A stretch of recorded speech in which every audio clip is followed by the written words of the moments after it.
الحمد لله الذي خلق السماوات والأرض والإنسان والجان وأنطق لسان الإنسان نور قلوب أهل التوحيد والإيمان بأنوار الإسلام والإيقان. Barcha maqtovlar yer ham ko'klarni, kishilarni ham jinnlarni yo'qdan bor qiluvchi Alloh taolaga tegishli. Alloh taolo kishining tilini suylashi ne'matini berdi. Ham Allohning bir tanishlarning, ham iymon ahllarining yuraklarini islom hamliqli inomi bilan nurlantirdi. A'udzu billahi minash shaytonir rojim.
Bu kitapta qissalar da, va'zlar da, o'g'it nasihat da, hukmlar da qabullanadi.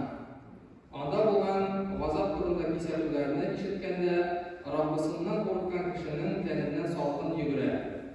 Alloh uning raqibligi turida zikr etilgach, ham uni maqtag'ach, algi qoldirovida ham yurak yumsharadi. Bunday sifatlari bilan qoyilib turgan bu kitob Allohning o'zi tilagan bandasini to'g'ri yo'lda olib bora turgan, ham ixlos iymonga yordam turgan nuri. Allohning tilagi bilan to'g'ri yo'ldan qo'yilgan kishining xohlikdan ketganini Alloh biladi. Uning uchun hidoyatni berishida, adashuvdan qutqarishida yo'q. Imom At-Tahaviy Qur'on turida bunday so'zlar yozib qoldirgan. Innal Qur'ana kalamullohi minhu bada'a bila kayfiyatin qawlan wa anzalahu ala rasulihi wahyan wa saddaqahu al-mu'minuna ala dhalika haqqan wa ayqanu annahu kalamullahi ta'ala bil haqiqati laysa bi makhluqin ka kalamil bariyyah. Qur'on Allohning so'zi. Qur'on keldi ondan, ya'ni Alloh taoladan bir narsaga o'xshamagan ravishda. G'olimlarning ma'lumotlari bo'yicha Allohning siylami maxluqlarning siylamiga bir nechta o'xshamagan. Allohning so'zining boshida yo'q, oxirida yo'q. U ovozlardan, so'zlardan, jumlalardan turmaydi.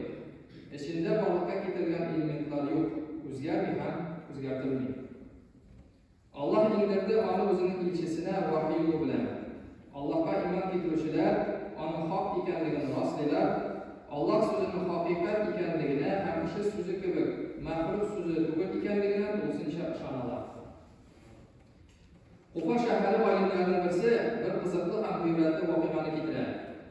U tabiinlardan bo'lgan Al-Haram masjidining imomi G'ata ibn Abu Rabohning ona nasihat qiluvchisi.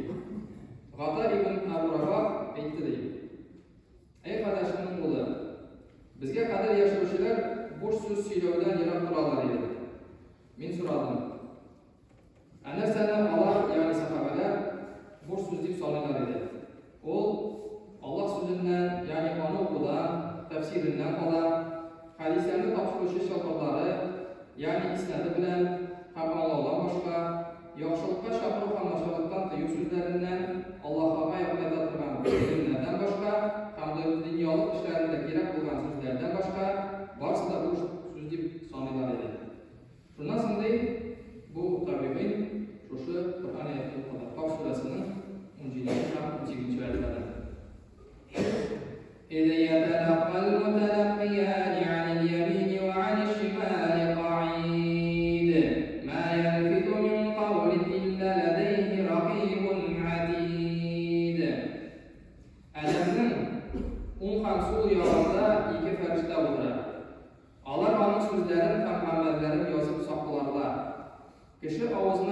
her sözünü fəriştə yazıb bara. Əgər adam izgilik qılsa, yazışı fəriştə o izgilikni şul səmətdə onu ölüş itib yazar. Әмма яман әмәл qılsa, izgilikni yazışı он яқтағы fəriştə, sol яқтағы fəriştəгə әйтər. Bir saat kechikdir, yazmıdır, belki o deyip tövbe eder. Allah Teala Adam balaları üçün kitap bergen. Anda her harf, söz, ayet, yoki sura olsun, o'z o'rnida. Allah bizga kishilarga o'zining so'zining shunday tekst ravishida berdi. Ya'ni harflarni aytamiz, so'z bo'lar, so'zlardan jumlalar chiqar, shulay deb ma'no hosil bo'ladi.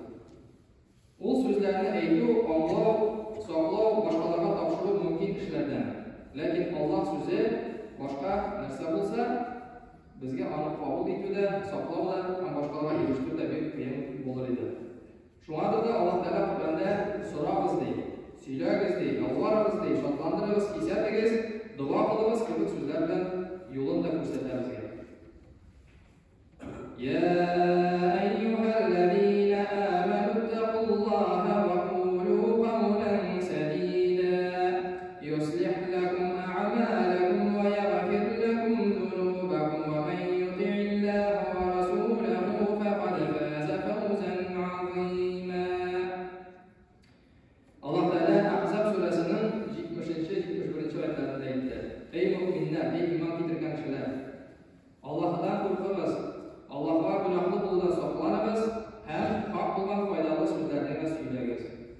Alloh aytgancha ishlasangiz, Alloh ishlaringizni, ham amallaringizni isloh qilib, tuzatib, ham gunohlaringizni yorliqar. Birov shu ko'ngildan Allohga ham uning rasuliga itoat etsa, u kishi hech shaksiz ustunlikka ham izgi tilagini erishdi.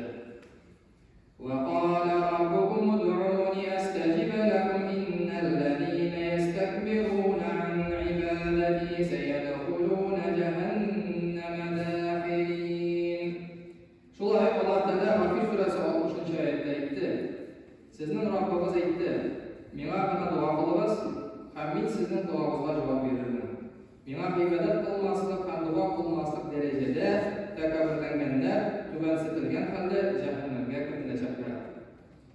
Allah Teala bir ko'p ne'matlar bergan bizga.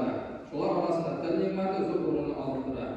Chunki shuning sababli Qur'on o'qiymiz, Allohning maqtab qilgan dinini boshqalarga erishtira olamiz. Allah Teala barchalarimizni ushbu so'zlardan yiroq qilib, foydali